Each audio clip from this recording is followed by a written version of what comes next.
Hello and welcome to Comic Book Herald Live. I'm Dave Busing, founder and editor-in-chief of comicbookherald.com.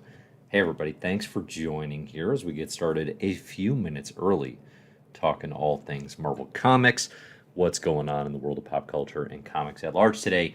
If you can hear and see me and you're here live, first off, thanks for joining. Let me know if everything's working okay, and we will go ahead and dive right in.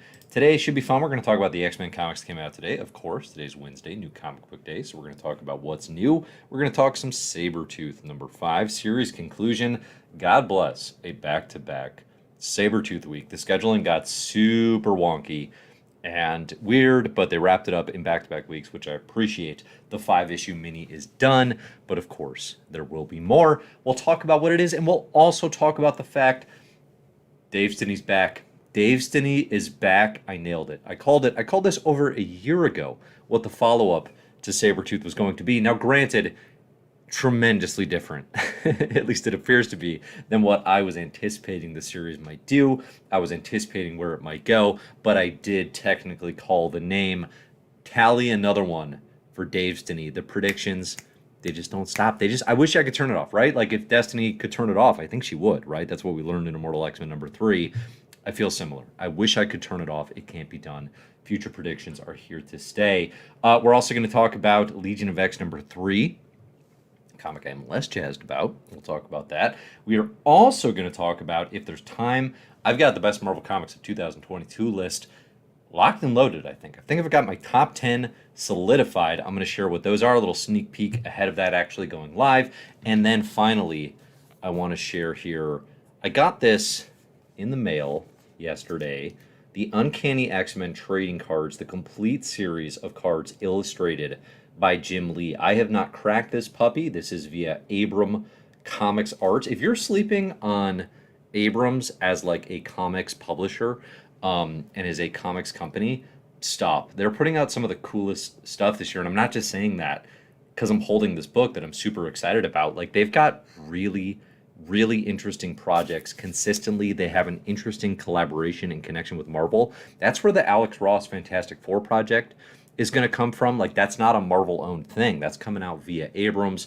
They're going to have works via Brian Michael Bendis. There was an announcement a while back, right? Like, they've got big name comics coming, and they have all these really interesting pieces of history and ephemera in the comics universe. So we may do a little flip through of the Jim Lee comic book cards as we go. This is something I did not experience as a kid, right? I was so these were 1992, final Jim Lee at Marvel moments before he leaves for Image Comics with the Image Revolution. I was a lad. I was but a wee lad, too wee to even enjoy X-Men trading cards. I'm sure if I'd been like 7 or 8, I would have loved these things. But I did not. So, all right. So we'll talk about that as we get there. But in the meantime, we're going to start with Sabretooth number 5 and Legion of X number 3. As always, if you're here live, thank you for joining. Get in your questions and your comments and all that fun stuff here in the live chat. I will get through what I can. The super chat is open and available. Any super chats will be prioritized, of course. And I will definitely answer what you have there. I'm seeing from Braden, you need your own Destiny mask. I'm open to it. I am open to every time I nail a prediction wearing a Dave Stinney mask. Find me a good one. I will do it. For years, like literally for years, I've put about like 13% of my heart into finding a genuinely good Doctor Doom costume. Right? Every Halloween, I would love to be Doctor Doom. It's hard to find a really good one that you can just like out of the box have, without like totally breaking the bank. There's a lot of like DIY, make your own stuff. That's not me. Sorry, that is not me. Shouts to those who can do it. It is not my skill set, definitely. But a Dave Stinney mask sounds pretty easy. Honestly, all I would need then is a blue cape and take my pants off. And I got it. I got the Dave Stinney look down. And I'm halfway there already, right? So, all right, I'm here for it. Somebody point me in the direction of a Dave Stinney mask. I will definitely get one. I'm looking forward to wearing that, honestly, because here's the thing is, like, as we talk about these comics, I'm going to keep predicting stuff correctly. It just keeps happening. I was on Sabretooth forever ago. Forever ago. All right, let's talk about that book so we can talk about the specifics of what I'm referring to. Let's go. Sabretooth number 5. Okay. Sabretooth wraps up today with issue number 5, a 5-issue mini, but it is clearly a setup for the second part of Victor LaValle's triptych, as he's called it, right? In the interviews leading up to Sabretooth, it was like, this is going to be like it's 3 separate miniseries. They're all going to be interconnected. I mean, there is a Sabretooth number 6 coming, it's just going to be called something else, and we'll talk about what that might be. But this is all in the works, no surprises there. I think as a result, Sabretooth number 5, it doesn't feel tremendously conclusive. It's not earth-shatteringly or Krakoa-shatteringly big, but it is the ending that I think a lot of us foresaw, and also with some twists and some complications and some exciting developments about what is coming next in the second part of the series without being all about the build, right? I think on its own, these 5 issues of Sabretooth, writer Victor LaValle, pencils Leonard Kirk, colors by Rain Barreto, letters by Corey Pettit, on its own, these 5 issues are 5 of the best comics of 2022, 5 of the best Marvel comics of 2022, one of the best series of the entire Krakoa X-Men era. I mean, it's up there. Truly, it is up there. I did the list, I think, last week about, what are my actual all-time post-Hoxpox favorites. Sabretooth's in the conversation with any of them. I mean, it doesn't have the gravitas or the Krakoa specificity about what the era is going to be that obviously a Hickman X-Men could have had, but it's also way more consistent and way more pointed and direct and clear about what it wants to be. It's a brilliant 5 issues. It's really well done. Again, a Sabretooth series was not something that I think myself or a lot of folks were going to come into this and say like, oh yeah, this will be one of the best comics. And it is. And it does that by making the focus about the flaws of the nation, about Krakoa's flaws, about the way that it is a story of a people who are feared and hunted for who they are, and they turn and they can finally have their own nation, and then they take and make some of the exact same mistakes of the societies that they left, right? In terms of how they're imprisoning and who they're incarcerating and these sorts of things. And LaValle's calling out hypocrisies. He's doing it using real world history. He's doing it using the metaphor of the mutant experience on Krakoa.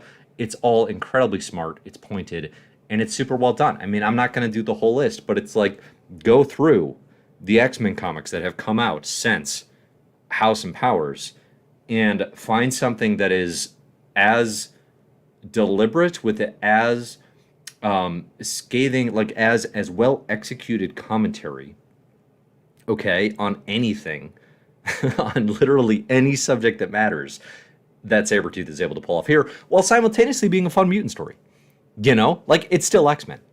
It's the mutant metaphor, as it stands, can be overutilized. It can get too heavy-handed. It can get stretched in ways that don't actually serve either the comic or the point that is trying to be made. And LaValle walks that line. I mean, for my money, this is his best comics work by miles.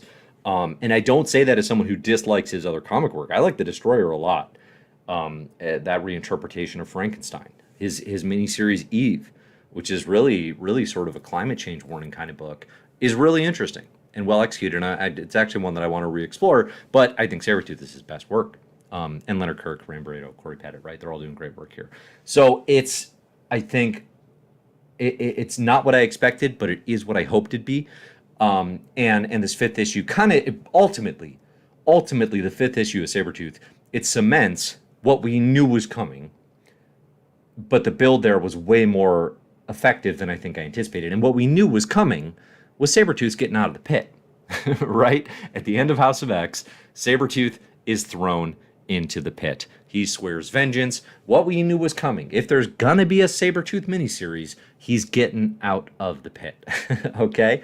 And then the execution of it and sort of the how of it definitely becomes something a little bit different, you know? And what was interesting in Sabretooth #5, so the setup for this, Sabretooth's working with his crew of individuals who have also been thrown into this pit, which is now a hellscape modeled after Sabretooth's own sort of warped mindscape. And he's like, all right, guys, like, we're going to start a revolution. He's like, say you want a revolution, right? Like Sabretooth's, he loves Lenin. We all know this. And he gets them going, and he's got them connecting with people on Krakoa, including Mole, who's like immediately a fan favorite, right? Bling gets some moments, Shark Girl, right? Really, really good cast of characters. And they do their part. And their part ultimately leads to Magma. Good old Magma. I don't know if Magma's always like one of my least favorite kind of characters in New Mutants. Never seems to quite have anything to do. I think a lot of my disdain's too strong. Dislike of Magma is her connection to Nova Roma and just not liking Nova Roma stories. I think I like her a lot more disconnected from that. But all that's besides the point. The point is they convince Magma. They're like, all right, yeah, as part of this revolution, punch Krakoa in the belly and make a volcano erupt. Okay, so they do that. That sets the stage for issue #5 to basically begin with this volcano erupted. Basically gave Krakoa like the munchies, I guess. And Krakoa then had to sap the psychic energies of everyone in the vicinity, knock them all out, setting the stage for Sabretooth to escape on his own. On his own. Of course it was a con. Of course it was a long con, right? Sabretooth is a schemer. Sabretooth is a schemer. He does not play well with others, okay, at all. That's been one of the things that Laval has executed so well here. Sabretooth's not a hero, right? Any empathy that we build for this individual is more about our own dislike of Krakoa's flaws, our own anger at Professor X's arrogance and mistakes than anything it has to do with like rooting for Sabretooth, right? Like if Sabretooth was right, it's because he was made a martyr by people who were wrong, not because of any decision or action he's taken. Okay? And that's a tricky balance to walk, and it works here. And of course, Sabretooth then runs. He's going to take his ship out of Krakoa. He is accosted on the way by Mystique and Destiny. Some great dialogue through this, including Destiny being like, hey, Mystique, please stop beating up Victor for a moment. Actually, we should let him go. Actually, we should just let him go because we choose chaos, which is a great panel. The panel of Mystique and Destiny saying we choose chaos. I mean, you're going to see that a gazillion times on social media over the next, for the rest of the Krakoa era. It's great. It's a great choice. It's a great pick. And also, like, pretty smart. Even without having Destiny's foresight, or at least, like, for those of you who don't. I don't share this experience that you have, but I imagine you going through life blind to the futures and possible predictions of the world. Sabretooth out there in the world for Mystique and Destiny means him causing havoc, him trying to upend Professor X's schemes, these sorts of things. These are things that potentially suit both Mystique and Destiny. And what we see by the end of this, so Sabretooth's sailing away, right? He's Stixing, he's come sailing away, and he is immediately, immediately stopped by one of Orchis's apparent many private prisons.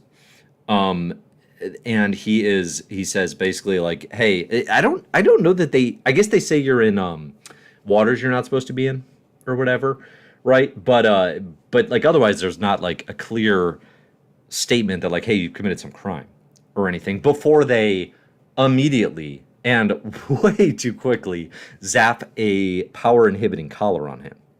Like from a great distance, right? Like they threw this one in from a distance. Okay, listen, if Kyle Orton had this arm strength, be in the Hall of Fame, right? Like this was a Rex Grossman bomb, baby. And they get the collar on Sabretooth's neck from way far away. I was thinking about this earlier. I've in the past, talking about X-Men comics, said that I don't love how prevalent and how easily accessible power dampening mutant collars or tech is in the Marvel Universe right now. In the Krakoa era, like everyone has it. I've actually kind of come around all the other way on that, but with a caveat, okay? And I think here's part of it. If this tech existed, and Genosha had this, right? Way back in what? Extinction Agenda? Early 90s, right? The tech exists in the Marvel Universe. When tech exists, other nations take it and manipulate it and make it their own. So that's pretty believable, actually. That the tech exists, a lot of folks are going to get it, and they're going to have it, and they're going to be able to utilize it. Okay, right? Given that, and given that we've seen it a ton in the Marvel Universe, I'm now kind of like, okay, if we're going to do that, and we're going to make it the kind of threat that can hit Sabretooth in the blink of an eye from a distance, okay, like he doesn't even have a chance to fight against this, then I think we actually need to do that and start talking about the fact that mutants are incredibly unsafe anywhere outside of Krakoa. Like, that piece of the puzzle, I don't think has been super well articulated. I don't think it's really been covered especially well. I mean, up until this point, and until kind of thinking about this, I was under the impression that, like, yes, mutants are feared and hated. And yes, the sort of intolerance and anger and fear around what they're doing is only increasing, right? It's only increasing with them claiming Mars and very publicly, making their presence known and declaring a nation for themselves. But there were still mutants, and still are a lot of mutants, who seem to be sort of existing outside of Krakoa. Maybe a lot's the wrong word, but like there are some who choose not to be on Krakoa. The implication that this Orchis moment gives is like, yeah, they're going to be, and maybe have been already, just rounded up in prisons by Orchis. Like, has that already happened? Maybe that's what's to come here. And maybe that's what we're about to see, because who better to tackle that than the Vault, right? With the commentary he's already made.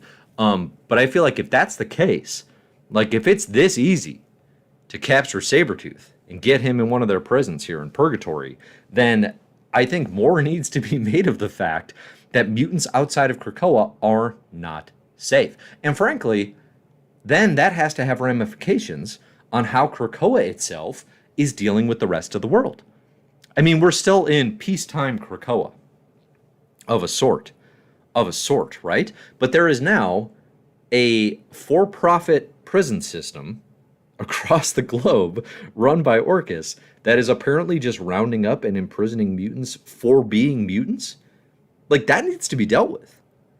That is not something you can kind of just have in the background of like, oh yeah, that's Victor's book, and that doesn't impact what's going on over here in Immortal X-Men. It can and it should. Like, that's a big deal. That is a big deal. So I'm looking forward to seeing more there and more commentary around it, frankly. I'm seeing here in the live chat, and yes, I do want to comment here. On the data page, there was a reference. So there's a reference to 6 prisons that Orchis has right now. And ostensibly they're all mutant prisons, but that's kind of conjecture. The first one was destroyed by Juggernaut and Deadpool. This happened in the Fabian Nicieza written Infinity comic. This is X-Men Unlimited. I think it's the arc immediately following Nature Girl's turn as a murdering eco-assassin. I kind of checked out on that run, but I do vaguely remember that. So that's where that's from. And shouts to the Infinity comics getting woven in to the story. I do kind of enjoy that. That they're a part of this continuity, right? They aren't just their own thing. The most interesting piece of the prison system was there were 2 redacted items. And basically it was like one of the prisons we made a deal with redacted, and now that redacted prison has been misappropriated. Okay, it has been misused beyond Orchis' intentions. The question, of course, then becoming, okay, what potentially very interesting Marvel character is running this prison? A few names come to mind. Okay, we had Arcade, we know was working on some sort of prison system for the Hellions, right? That then Mr. Sinister sort of co-opted. He's out there. You've got the Sinister of Clubs, right, working with Orchis already, so that's a possibility. You've always got Doctor Doom. Right, in the picture, and of course would not want to work with Orchis, would just do his own thing. A lot of interesting names that could be in the conversation around misappropriating an Orchis prison. That's an interesting mystery, and I'm definitely intrigued to see where that goes. I was also intrigued to see that one of the prisons was working on chimera protocols. One of the prisons is working on chimera protocols. Obviously, chimeras have been in the far back of our minds since Powers of 10 in terms of, and seemingly really only Mr. Sinister is kind of like cognizant of and making time to create these hybrid mutants and these hybrid power sets. Apparently, Orchis is working on this as well. And that definitely sets the stage for some of what we saw in Powers of 10 in terms of, these hybrids being controlled by anti-mutant forces. Okay. So, all right. So, yeah, Sabretooth number 5. I mean, it's an effective ending. It doesn't go way bigger than it has to. Okay. I think it could have gone a little bigger if it wanted to, but it's not the end. It's not the end. Again, we're in a triptych here. I mean, I think there's a quote from Paradise Lost. So the obvious development here seems to be, okay, this was the Hell mini. Next is Purgatory, a.k.a. Sabretooth in an Orchis prison. And then the final, presumably, would be Heaven. But what that would even look like for Sabretooth, I do not know. Right? But presumably that's going to be kind of the thematic arc of these miniseries. Shouts to the team for, so we've caught up continuity-wise, right? This book started immediately following House and Powers. Over the course of the 5 issues, last issue we saw reference to X Lives and X Deaths of Wolverine. We are now effectively at present day. You could make a chronology argument in terms of like, maybe this is before certain elements of Immortal X-Men, maybe it's after. Either way, we weave in the newest prisoners in the pit, Nanny, Orphan Maker, and Toad. They finally show up as Doug Ramsey negotiates, setting all of them free-ish. The remainder, those who were left behind by Sabretooth, and now Nanny, Orphan Maker, and Toad, setting them free-ish to go potentially capture and stop Sabretooth. I found Doug's role in Warlock's non-role, like Warlock doesn't even get a line here, which is weird. But I found Doug's role strange throughout this whole series. It's not a critique I have fully formed at this point, but I found his role in all of this odd. I don't know what Doug was trying to do. It seemed like in the early stages of this series that he had plans for Victor, right? It seemed like he had, kind of secret schemes, as he has now. Like Doug has Warlock and has Krakoa on his side. He's got assets. What was he planning? What was he thinking? What was he trying to do with Sabretooth and this crew? I don't know. I'd have to go back and revisit it from that lens. I'm definitely unclear on what Doug's plan was. He kind of just looked like a dope by the end of this. Maybe that's the point. But I don't know for sure. But it seemed like there was more to come there that we never quite got. But all right, so finally, the big reveal, the little bit that we do get of Destiny's vision, where Destiny strikes again, is Sabretooth and the Exiles are coming. Okay, we get a glimpse of Sabretooth in a wheelchair-looking thing, saying, "To me, my exiles," right, taking up the role of Professor X. Why does this matter, and why have I been calling for Sabretooth and the Exiles forever? The Exiles are a known Marvel property, right? The Exiles are a known Marvel Universe property. There's an early 2000 series that is very mutant-centric. It's not an X-book per se, but like it kind of is, because Blink from the Age of Apocalypse, aka she debuted in the Phalanx Covenant. She is a mutant, and she is like the leader of this team in many ways. Morph from the Age of Apocalypse is also in this series for a while. There's a lot of mutant connections, even though it is not distinctly and entirely mutant focused, including we also get here a character that came up during the previous Immortal X-Men, which is Nightcrawler's daughter from an alternate reality, Nocturne. She's on this Exiles team for a while, right? So Exiles is like a multiverse hopping series. It's originally written by Judd Winnick. I love those early 2000s Exiles book. It goes for a long time. Chris Claremont takes over at one point. It goes until like, I don't know, like post Civil War, I think. There's a reboot of the run semi recently that Solid and Amon wrote that I was not as crazy about, but same concept, same idea. It had Captain Carter stuff. It was more MCU-ified. There was a tiny, cute little Wolverine in that. That was fun. But the Exiles are sitting there otherwise, right? They're not in use otherwise. So Sabretooth in the Exiles, what I had anticipated, what I was actually predicting, was we had no idea what the pit was in Krakoa, and I was hoping it was some sort of weird space, subliminal space, that would allow for multiverse travel. And that Sabretooth would meet these exiles in the pit, and that they would then break out and start sort of a classic Exiles type story. What appears to be happening instead is sort of retranslating what Exiles means here as likely all of these prisoners that Sabretooth is going to lead on a revolution taking down Purgatory. But that's the implication. But again, the series isn't even announced yet. It's not official. We don't know for sure. It's cool. It's cool, man. It was a good 5-issue mini, great 5-issue mini, even, and I'm excited about what comes next. I'm really glad Laval's on this. Honestly, just my biggest hope at this point is that by the end of this, trilogy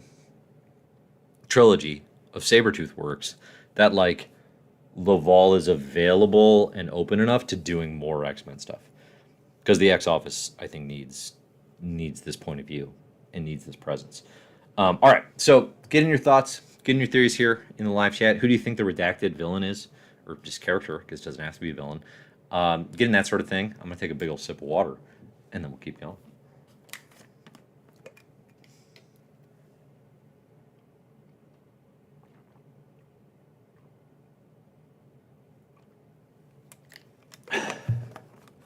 So let's say here from James, we got, how about this idea that Sabretooth has corrupted Krakoa with some of his evil? Okay, so I don't see this as with some of his evil so much as Sabretooth is kind of starting a revolution of sorts, but he's doing it entirely for his own gain. He has no interest in the actual mechanics of Krakoan revolution. But he starts planting those seeds, and there's a really interesting page here that talks about, Sabretooth swore vengeance on Professor X. Professor X is immortal, though. If he kills him, they can just bring him back, at least right now. But what he does is he stains his reputation. Because as much as we know, with full knowledge of what's happening in the Krakoa era, about all the mistakes and all of the things that Professor X has done, that we can say, wow, he has failed completely. He is not the Patrick Stewart that we all know and want him to be. The point of view of mutants on Krakoa does not have almost any of that knowledge, right? They don't know what the Quiet Council knows. Professor X, I would think, is still the founder and father of this nation, like as far as they're concerned, So I don't think they have that knowledge, but I think Sabretooth kind of starts putting it out there. And those whispers are going to pass through mutant civilization, and his reputation is damaged. And that's the damage that was done, at least at this point in time. So if you want to talk about, an infection, I think it's ultimately a positive one for everyone except Professor X, right? It hurts him, but not necessarily anyone else. Seeing a comment here, what if Sabretooth leads to fall of X? I don't think Sabretooth has the juice to get there, because that's the initial kind of where we seem to be going, is Sabretooth's sailing off in his ship, and he's like, I'm going to get an army, and I'm going to attack Krakoa. But that's too simple. That's too simple and not that interesting. It's not inconceivable that you could take a character like Sabretooth and have them like be the mutant working with Orchis, at least for a time. I don't think Sabretooth ultimately sticks with that. But even that doesn't look like it's probably what is going to happen, because if he's leading this revolution of his exiles in a prison. So yeah, I don't think Sabretooth has the juice for a Fall of X type thing. I think a Fall of X type thing has to be Moira orchestrated and more heavily tied to Orchis, would be my assumption, my prediction. Seen here, I bet the redacted name is Reed Richards. If Reed is straight up in the private prison business, we can check out a Fantastic Four for a while. For a while. No, thank you. I do not think Reed Richards will be involved with a prison full of mutants. Dude has plans, and I think wants his revenge on Magneto and Professor X for what they did to him, taking away his knowledge of his mutant dampening device. But I don't think to the point of funding and founding a prison. I would be shocked and appalled by that news. Let's see. Question from Bill. Is the T'Challa-Aurora breakup imminent since Black Panther #1?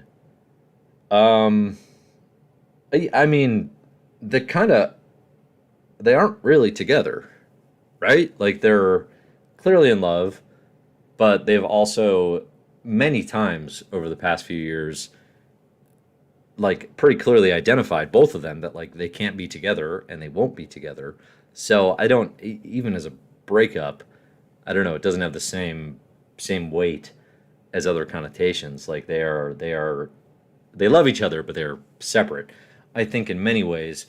Yeah, I don't know. I don't know that anything happening to Aurora on Arakko would, like, lead to action or anything from T'Challa. Like, T'Challa's got plenty going on. Like, dude's busy.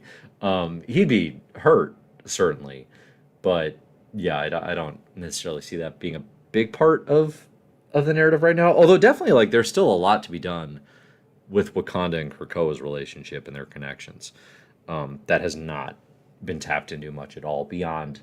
I mean, really, the only pieces of that we really get are these occasional Aurora and T'Challa moments where they connect, but then ultimately they're like, we're good, you know, and it doesn't really go anywhere big. Let's see. And I'm seeing another thought that the first redacted text could be Wakanda. It's possible, but that doesn't quite feel right to me with the misappropriated piece. Although, you know, T'Challa is not the king of Wakanda right now, right? What's going on in the pages of Black Panther is there's a new form of government, new forms of leadership. T'Challa's on the outs, so it's not the same that it always was. But that would be, again, like, that's, if you're a nation doing that, that's a declaration of war in effect, and that seems like a pretty ballsy play for Wakanda. Not that they wouldn't do that, but I don't know why. Let's see. What else do we got? Let Storm date other people. Sure. Why not? Yeah. She's busy, you know. It's tough. It's tough out there on Mars, but yeah, absolutely. I think I think that would be fine. Do you think eventually they might just have to send Wolverine after Sabretooth? I bet by the end of this, that's where we get to. I bet it would be pretty crazy to do 15 issues of Sabretooth and never have Wolverine involved. Although I have to say, the book doesn't need it. It didn't need it so far. I think by the end of this, maybe we get a little like, oh, Wolverine, go get him, but then actually he's in his new Sabretooth heaven, whatever the heck that's going to be. And ultimately, nothing needs to be done. Nothing needs to be done. Okay, good questions. Good questions, everybody. All right, let's talk very briefly about Legion of X #3. This is written by Cy Spurrier. We got artist Jan Bazaldua, colors by Federico Blee, letters by Clayton Coles. Here's the thing about Legion of X. I tried. I really did. I tried. Wanted to like it. I liked Way of X until I really didn't. You know, the thing about Way of X is it was one of my favorite books in the Krakoa era for like 2 issues. And then it made some choices that I thought were really off-putting, but I still appreciated that somebody was trying. And I still do. Like, I still credit Spurrier for actually taking on building Krakoan society, because most creators in the X office are not doing that. They are not actually trying. Victor Laval just did, taking on Krakoan society, right? What does it mean to imprison our quote-unquote problems in a Krakoan pit for all of eternity? Taking that on. Good. Okay, Spurrier does that in Way of X with, like, okay, if we're going to tease this Nightcrawler building a mutant religion, and what should that even look like to get to a moral center for a people that cannot die? These are big, difficult questions, and Spurrier takes it on. And I think some instances, some moments, work really poorly. The third issue is one that I still think is one of the weirdest, strangest, and ultimately possibly most damaging issues of this entire era, where it was like, yeah, mutants have babies and then just dispose of them. They just give them away to this orphanage run by Stacey X. Like that issue alone can be and probably will be critiqued into oblivion. You know, it was a bizarre choice, truly bizarre. But again, I do give credit to your creator for actually trying to answer questions like that, because nobody else is doing it. Nobody else is doing it. Okay, so there's the credit I can give. Legion of X, it's a mess. It's a mess. I don't know what this book wants to be. I don't at all know what this book wants to be, and it's a real bummer. It is a real bummer. I tried. I'm out. I mean, I am firmly out, unless something totally new and unique happened. People said, like, okay, check it out. It found its footing. There's a quote here within this issue. What a fantastically poetic way of telling me nothing, by Weaponless Zen. That's what this book is. That sums up this book. I don't know if it's in the book with a nod and a wink, and it's Spurrier being meta, or if it's actually, you know, unintentional comedy. It's fantastically poetic. Spurrier can write the hell out of a book. I know this, right? I love tons of Spurrier written books. Suicide Squad Blaze, the third issue came out today. DC Black Label book. That's been really interesting. With Aaron Campbell, his Hellblazer recently. Six Gun Gorilla, I love. We can go on and on. We can do the whole thing, right? Wrote the best Legion stories of all time. X-Men Legacy.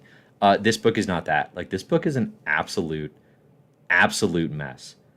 I don't get what, like the premise of Legion of X seems to be, okay, what Way of X did for reimagining religion with the spark, whether that works or not, it tried, okay? And it's going to do that, but it's going to do it with policing and taking on a new kind of justice. But is this book doing that at all? It does. To me, it doesn't feel like it actually is. And I think those are interesting questions. Those are really challenging questions, right? Those are really relevant questions. I don't see Legion of X actually taking that on and providing answers. Bizarre book that I cannot get into, and I'm definitely checked out. I mean, if somebody is like, again, like if you're there in the chat, you're like, wow, like I love Legion of X, like it rules, great. Like I'm like, more power to you. I just personally, it's neither fun nor intellectually stimulating. It's just messy, and I wish it were otherwise, but it is not working for me. Does not work for me. I am out on Legion of X. Also, just like borderline everything going on with Nightcrawler, like makes me wish he was in a new book. like the more that happens here, including, yeah, just the longer Nightcrawler's in this book, the more I'm like, please put him in a new book. It's getting to be a problem. I don't know. Maybe it'll find its footing and it'll go somewhere else. But right now, I do not think it has a clear destination. It's probably, I mean, yeah, it's my least favorite of the Destiny of X. I don't think there's any challenger necessarily to that. It's definitely the book that is the least clear on what it wants to be, which is too bad. Because it has potential. It has potential, certainly, but I don't think it's really delivering. So all right, so that's a short Legion of X review. Let's talk. Let's see. We got one more thing I wanted to do. Oh yeah, the Jim Lee cards. I'll show you all this. Okay. Oh, we had one question at the top of this that I did want to make sure I addressed, and get in any questions that you have here in the live chat, and I'll address those as well. Do you foresee any X-Men and Fantastic Four interactions coming up? Has Reed's anti-mutant tech storyline been resolved, and I just missed it? So we sort of talked about this a little bit with the prison, but no, that storyline has not been resolved. Okay, next week should be a really big week for X-Men comics. The Hellfire Gala returns next week with a giant one-shot kind of thing, right? So the last time Reed's anti-mutant tech story came up was, I think it was last year's Hellfire Gala, wasn't it? And he was like, I know what you did, and I'm gonna get you kind of thing. So it could definitely come back up next week in the Hellfire Gala. But no, it has not come up since. I see foreseeing the X-Men Fantastic Four interactions? Yeah, I mean, kind of what I was talking about last week was like I increasingly anticipate the center of the Marvel Universe is going to revolve and rotate through X-Men and through the Krakoa era. And if that is the case, then absolutely the Fantastic Four are going to have more interactions with them. I can't imagine once the FF are out of Dan Slott's control that Franklin and his connections to mutant kind will be done with. I would imagine a new creative team on the Fantastic Four might want to play with that. that incredibly interesting thing that was suddenly undone. So yeah, I do anticipate that there will be interactions, although nothing like obvious or massive, because we got this Avengers X-Men Eternals Judgment Day coming down. That the prelude to that starts next week too. So I don't think we'll get like an X-Men versus Fantastic Four kind of war thing, at least for another year after this one. But yeah, they'll interact. I don't doubt it. All right, so I want to get that question done. Let's look now at some good old Jim Lee X-Men stuff. Okay, so let's see. Let's take away this fun stuff. There we go. Okay, so I mentioned I've got this Uncanny X-Men Jim Lee trading cards book from Abrams Comics Arts. There are 152, I believe, individual trading cards. Jim Lee did the art for these in 1992. They were sold throughout the early 90s. This is the complete series of all those. There's an introduction here by Ed Piskor, who you may know on YouTube from Cartoonist Kayfabe. Also wrote Hip Hop Grand. Is it Grand Design? No, that's the actual one. Hip Hop Family Tree via Fantagraphics, which is a really good hip hop history that I dug a lot. And there's an intro here by Bob Budiansky, an editor of Marvel Special Projects at the time, talking in depth about this project and how it came to be and all that. But of course, what we're here for is to actually see these cards. Did anybody have these? Did anybody have these in the 90s? So we got here's the Apocalypse card. Okay, so you get the Jim Lee art on the Apocalypse card. You get a little commentary. This one's from Brevoort, Tom Brevoort, a Marvel editor. He says here, Apocalypse is an immortal mutant from ancient Egypt.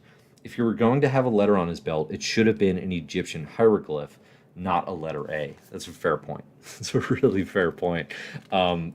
Always time to correct that? Like why? Like Apocalypse can change shape? Why would he not correct that? Although by the same logic, like, does it make any sense that Galactus had a big old G on his belt when he showed up when Jack Kirby designed him because Stan Lee said, "Draw God"? No, it does not. Kind of rules though. Kind of rules. What I really dig about these cards too, though, is you get the stats, right? And this definitely brings out nostalgic child in me of their Cerebro scan and their statistics. Okay, you get energy protection, mental powers, strength, fighting ability, and intelligence. Apocalypse ranked a 5 out of 7 on intelligence, right? That's not the best. I've seen better. Let's see. Oh, here's Mask. Good old Mask got a card. Decent Jim Lee art here. Take a look at this one. But the reason I highlight Mask is because Mask does not score above a 2 on anything. That's harsh. That's real harsh. Let's see. We got, of course, our guy from today, Sabretooth. And you get this little snippet in Jim Lee's art. I mean, it's a very interesting piece of Marvel history. Let's see. Sabretooth's fighting ability is a 7, which is the highest any of these go. Intelligence, though, a 2. I gave him a 2. Not the highest, but not the lowest. Yeah, I mean, these villain ones are particularly fun to me because a lot of these villains are characters Jim Lee, would not have had drawn in his X-Men run. Because, again, by the time we get to 1992... Jim Lee's nearly on his way out the door with the Image Revolution. His actual X-Men run, right? He drew the world's coolest Magneto, and you get reference here. This is from the first 3 issues with Claremont, right? His Magneto's just off the charts cool. But then beyond that, I mean, look at his Toad. That's a good Toad. That's a classic Kirby Brotherhood of Evil Toad, but with the Jim Lee 90s flair. I dig that. I'm seeing a handful of folks here in the live chat used to collect these. Let's see. Toad's highest rating is on his intelligence at a 4. Everything else is scored under a 2.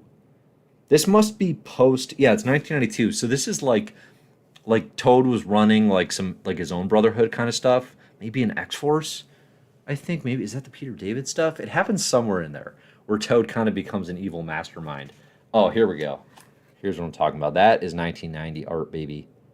Jim Lee Shadow King. I would track down that card. I'll be honest. Here's what Jim Lee brought to the industry as well. Legs that go all the way to the floor. That was Jim Lee's contribution. One of them, at least. Yeah, this is a really cool book. This is fun. I was hoping, totally irrationally, that when Abrams was like, "Hey, would you be interested in a copy and talking about it?" that they would actually just send me like packs of the cards that are probably worth like a decent amount of money. No, of course, that's not what this is. But it's a nice hardcover collection. If you have X-Men fans in your life, this has got to be the best coffee table book. Like, are coffee table books still a thing? Do people do that? I don't know. Right? I try to avoid social anything. But but this is a good one. I'm digging this. I'm definitely going to be flipping through this. My kids are going to love this, right? Without even knowing a heck of a lot about X-Men or these characters, like, no chance my kids aren't just immediately in love with this Lockheed. 0% chance. It's a cool one. All right, I want to share that with you all because I got it. Again, it's via Abrams Comics Arts. They're putting out some really cool stuff these days, and this one obviously relevant for the X heads. I'm going to be looking at all 152 of these. Maybe I'll share some of these out on social, of course, where you can find me at Comic Book Herald, just like that. As always, all right, I saw one final question I want to talk about here before I go. Any prognostications on Thor, Love, and Thunder? I will be seeing it. Soon. Okay, so I talked a little bit about this on My Marvelous Year, the podcast we do where we go through the history of Marvel Comics from its origins to today. We are up to 1998. 1998 starting soon. Best time to come join. We're going to talk about the movie in full on this next week's episode. Subscribe to My Marvelous Year podcast if you want to hear about that. My prognostications are I'm nervous about full Taika Unleashed. Okay? I think the Taika-sance, we're post-peak Taika. That's what I expect. Taika Waititi, great director, very funny individual, has done some awesome stuff. I think we're post-peak. And what that means is we're coming around the mountain. We're coming back down. The backlash is going to kick in. People are going to start having more adverse reactions to the style of comedy. I just think we're there. That's just what I anticipate. Okay? I think it's going to be a movie. I think it's going to be a lot like Guardians of the Galaxy 2. A movie that wants to be very funny, at times is, plot-wise is otherwise a bit of a mess, right? And it kind of winds up being one of those films that is some people's favorite. It is middle tier for many. It's very few people's least favorite or anything, right? I think Thor: Love and Thunder is going to be in the Guardians 2 conversation. I think it'll be fun. I think a lot of it is just going to be, what is your tolerance for the humor here? Is it hitting? Because the thing with Ragnarok that Ragnarok had going for it was most people didn't anticipate that humor. We had 2 pretty humorless Thor movies, right? And then we get Ragnarok. It's genuinely funny. It's compelling. There's a ton of fun stuff going on. It's vibrant. It's colorful. Ragnarok stood out like crazy. That is the MCU movie that my wife would watch, like, any moment, right? Like, if she would be like, "Oh, Ragnarok's on, like, let's check that out," right? Which is a thing that never happens. We have 3 kids. We're never just like sitting there watching and something pops on. How would we have that time? That never happens. But that is her favorite movie by miles. Okay? And she's not a Marvel person. She's not a comics person, So that to me signifies, like, yeah, this has like appeal beyond nerdy comic stuff. Just that. I love Ragnarok. It's one of my favorite, probably 6 or 7. I think I've got it in there. It's very top tier or second tier for me. I forget which exactly. I don't think Thor: Love and Thunder is going to be that good. And I think it kind of can't be that good because now my expectations are too high, probably. Now, what has helped that in recent days is I have seen the Rotten Tomatoes stuff coming in and the critical reception seems to be mixed. I'm actually encouraged by that because that seems to indicate this will either hit really hard in all the right ways or it'll be kind of a bust. But I actually appreciate going into it feeling that way because now my expectations are lower. And if I'm gonna like it, I'll like it more because I can't be let down because I don't expect as much of it at this point, right? Galaxy brain thinking, right? If people think it's not as good, maybe I'll like it more than they did. There's a chance. So yeah, I don't know. I kind of anticipate it's going to be mid-tier MCU stuff. I think the mileage is going to be almost entirely your tolerance for the joke writing in it. Beyond that, I guess it doesn't feel like a movie that's going to do big, where's the Marvel Universe going stuff. And maybe that's where I'll be the most pleasantly surprised, to find that like, oh, this has actually really big Marvel cosmic ramifications. I guess that would be the piece that I've put the least thought into that I'd like to see it take on because I try to avoid too much pre-release hype, right? Any pre-game stuff. I'll watch like the first trailer and then I don't want to hear hardly anything about it beyond that point. And I haven't with Thor: Love and Thunder. Like I want to avoid all that. I want to experience it firsthand and see what can surprise me and what can I take away that I was not anticipating. I don't want to know a heck of a lot going into it.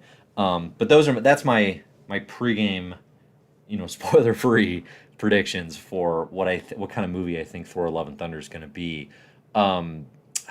It's hard to imagine it's going to do anything with the multiverse, which has been the last couple movies, which I think is fine. I think a reprieve from that will be enjoyable. I think ultimately it's going to do more with the cosmic god pantheon.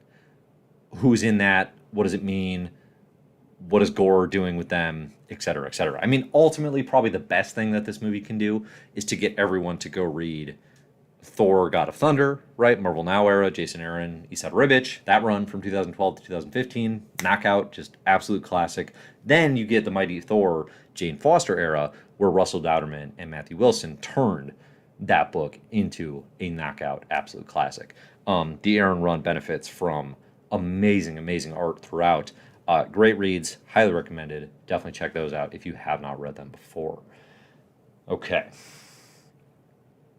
I heard Gore is the best MCU villain yet. It would be very refreshing if Gore was actually genuinely good. I mean, the thing about MCU villains is like it's a kind of low bar. It's a depressingly low bar because they don't necessarily get a lot of runway. Right? They don't necessarily, and they never get to survive their movies. So we never get to see them again. I hope Gore is genuinely good. I can't imagine they're gonna, the Searcher was a joke in Ragnarok, a literal joke. It was a punchline. And Searcher, as we know, is kind of a big deal in Asgardian mythos. I don't think they'll do that with Gore the God Butcher here. It would be weird and strange to do that with with Batman, Christian Bale. So yeah, I'm looking forward to seeing that done well. I can't imagine it being better than Thor: God of Thunder, or frankly even equivalent with the actual comics run. But that's a perpetual problem. I always like comics more. So yeah, I'm saying here Thanos and Killmonger were awesome. Yeah, I'm not saying they've never done it, but also MCU Thanos, a shade of comics Thanos. Not even close to as cool. Okay, but still good. Still good for the movies. Killmonger was done well, but again, we never. Here's the theory. It was announced today in October. Marvel's going to release a series called Wakanda. It's a 5-issue mini. It's going to be written by 2 former comics critics, Stephanie Williams and Evan Narcisi. And apologies if I mispronounced that. Never said it out loud before. And I'm excited for it. Should be interesting. It's about Killmonger and Shuri and probably some others, protecting Wakanda and kind of what's going on in Wakanda with T'Challa on the outs from the nation. That's pretty close to when Black Panther 2 is coming out. Made me think, okay, if you're going to do a post-Black Panther world in Black Panther 2, or a post-T'Challa world, rather, which is what has to happen. Chadwick Boseman passed away so unfortunately. You could bring Killmonger back. It wouldn't be that hard, right? And I think it would be better if they did. I really do. I would like to see that. I'd like to see that in Black Panther 2, but I have no inside information. No inside information. All right, one more drink of water. Any final questions? Let's hear them, and then we'll be done.